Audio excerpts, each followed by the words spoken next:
السلام علیکم and welcome to inside ڈوگماز۔ آج اگر ہم اپنے حالات پہ غور کریں تو ہم اپنے آپ کو گناہوں کی دلدل میں اتنا زیادہ دھنسا ہوا دیکھتے ہیں کہ ہمیں اللہ تعالیٰ کے سامنے پیش ہونے سے خوف آتا ہے، اور ہم یہ سوچنے پہ مجبور ہو جاتے ہیں کہ اتنے زیادہ برے اعمال کرنے کے بعد کیا ہم اللہ تعالیٰ کے سامنے اپنے آپ کی معافی کروا بھی سکیں گے یا نہیں۔ ہم لوگ اپنی زندگی کا ایک اکثر حصہ جو ہمیں اللہ تعالیٰ نے زندگی بخشی ہے اس کو ہم گناہوں میں صرف کر چکے ہیں، اور آج ہم سوچتے ہیں کہ کیا ہم اللہ تعالیٰ سے معافی مانگے تو اللہ تعالیٰ ہمیں معاف کر دے گا یا نہیں۔ تو آج ہم نے اللہ تعالیٰ کی رحمت کے بارے میں بات کرنی ہے کہ وہ کس حد تک وسیع ہے۔ اللہ تعالیٰ انسان کو ہر وقت، ہر انسان کو، چاہے وہ مسلمان ہے یا وہ یہودی ہے یا عیسائی ہے، اس کو اچھائی یا برائی کرنے کا پورا اختیار عطا کیا ہوا ہے۔ اس کو ایک چیز لیکن عطا کر دی ہے، اس کے اندر وہ ضمیر ہے کہ وہ اس کو ہر اچھے کام پہ اپریشیٹ کرتا ہے، ہر برے کام سے روکتا ہے۔ اور مسلمانوں کے اندر اس چیز کو، ضمیر والی چیز کو بہت زیادہ پاور عطا کی ہے کہ وہ اس کو ہر اچھائی کی طرف موٹیویٹ کریں، ہر برائی سے روکیں۔ لیکن انسان شیطان کو پاور دے کے وہ برائی کا کام کرتا رہتا ہے، لیکن پھر ایک وقت آ جاتا ہے جب وہ تھک جاتا ہے، پھر وہ سوچتا ہے کہ میں بس اب اللہ تعالیٰ سے معافی مانگ لوں اور میں اپنی زندگی کو سیدھے رستے پہ چلا لوں اور اللہ تعالیٰ سے رجوع کر لوں۔ تو ایسے لوگوں کے لیے جو اللہ تعالیٰ سے معافی مانگ کر اپنی راہ کو درست کرنا چاہتے ہیں، ہدایت کے راستے پہ آنا چاہتے ہیں، ان کے لیے اللہ تعالیٰ نے فرمایا ہے کہ لا تقنطوا من رحمت اللہ، کہ میری رحمت سے نا امید نہ ہو، مایوس نہ ہو۔ اللہ تعالیٰ فرماتا ہے کہ جب ایک ایسا شخص میری طرف آتا ہے اور ایک قدم بڑھاتا ہے تو میں اس کی طرف ایک قدم سے کئی زیادہ گنا بڑھتا ہوں۔ وہ جب میری طرف چل کے آتا ہے تو میں اس کی طرف بھاگ کے آتا ہوں۔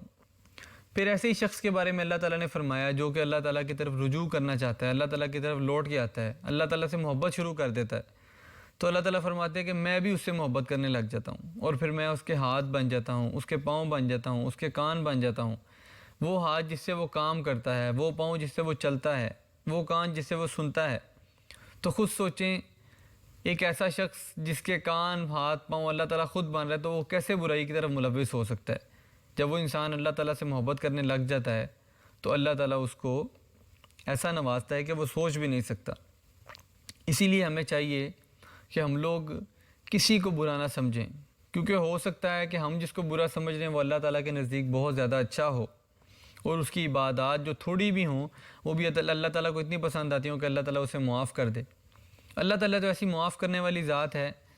کہ جو 100 قتل جس بندے نے کیے تھے اس کو بھی اللہ تعالیٰ نے معاف کر دیا تھا۔ اس کا واقعہ کچھ یوں ہے کہ وہ انسان 99 قتل کر چکا تھا۔ جب وہ ایک راہب کے پاس گیا، اس نے کہا کہ جی میں نے 99 قتل کر لی ہیں اور اب میں اللہ تعالیٰ سے معافی مانگنا چاہتا ہوں، کہ اللہ تعالیٰ میری توبہ قبول کر لے گا؟ وہ راہب ذرا جذباتی قسم کے تھے، اس نے کہا کہ نہیں، یہ کیسے ہو سکتا ہے؟ قتل کرنے سے تو اسلام سے بندہ نکل جاتا ہے، تو تم اللہ تعالیٰ سے معافی کیسے مانگ سکتے ہو؟ اللہ تعالیٰ تو تمہیں معاف نہیں کرے گا۔ اس نے کہا ٹھیک ہے، پھر جہاں میں نے 99 کیا اس کو غصہ آیا، اس نے وہ 100واں قتل بھی کر دیا۔ جب وہ نکلا وہ بڑا شرمندہ ہوا، پھر ایک اور عالم کے پاس گیا، ایک اور راہب کے پاس گیا، ان سے پوچھا،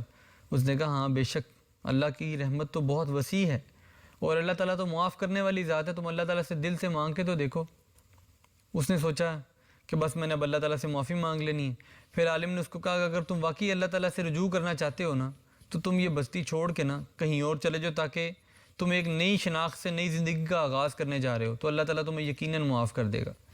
اب وہ اس بستی سے نکلا ہے اللہ تعالیٰ سے رجوع کرنے کے لیے دوسری بستی میں جانے کے لیے، ابھی آدھے راستے میں بھی نہیں پہنچا ہوتا کہ اس کی موت واقع ہو جاتی ہے۔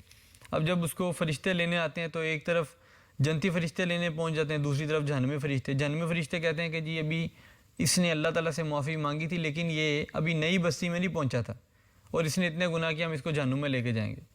تو جنتی فرشتے کہتے ہیں نہیں، لیکن وہ توبہ کر چکا تھا، اللہ تعالیٰ کی طرف رجوع کرنا چاہتا تھا، ہم اس کو جنت میں لے کے جائیں گے۔ تو آپس میں تکرار کرتے ہیں، تو پھر اللہ تعالیٰ کی طرف سے حکم ہوتا ہے کہ آپ زمین کا فاصلہ ماپ لو، کہ جس طرف کی زمین کا فاصلہ زیادہ ہے آپ اس کو اس طرف لے جاؤ۔ اگر یہ جس بستی میں جا رہا تھا اس کا فاصلہ کم رہ گیا تو اس کو جنتی فرشتے لے جائیں، اگر وہ جس بستی سے آ رہا تھا اس طرف کا فاصلہ بھی زیادہ ہے، جدھر سے آ رہا تھا ادھر کا کم ہے، تو اس کو جہنم والے فرشتے لے جائیں۔ تو پھر وہ اللہ تعالیٰ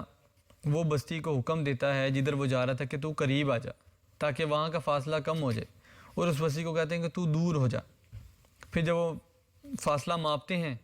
تو جنت کی طرف جو جانے والے فرشتے ہیں وہ دیکھتے ہیں کہ وہ فاصلہ جو نئی بستی کا وہ کم ہے، تو اس کو وہ جنت میں لے جاتے ہیں۔ یعنی اللہ تعالیٰ کی رحمت اتنی وسیع ہے کہ اس نے 100 قتل کرنے والے بندے کو بھی معاف کر دیا،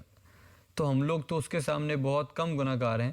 اور ہمیں تو اللہ تعالیٰ کی رحمت سے بالکل نا امید اور مایوس نہیں ہونا چاہیے۔ تو پھر ہمیں یہ یاد رکھنا چاہیے کہ اگر ہم چل کے اللہ تعالیٰ کی طرف بڑھیں گے، اللہ تعالیٰ بھاگ کے ہماری طرف آتا ہے، اور جس شخص کی طرف اللہ تعالیٰ قدرت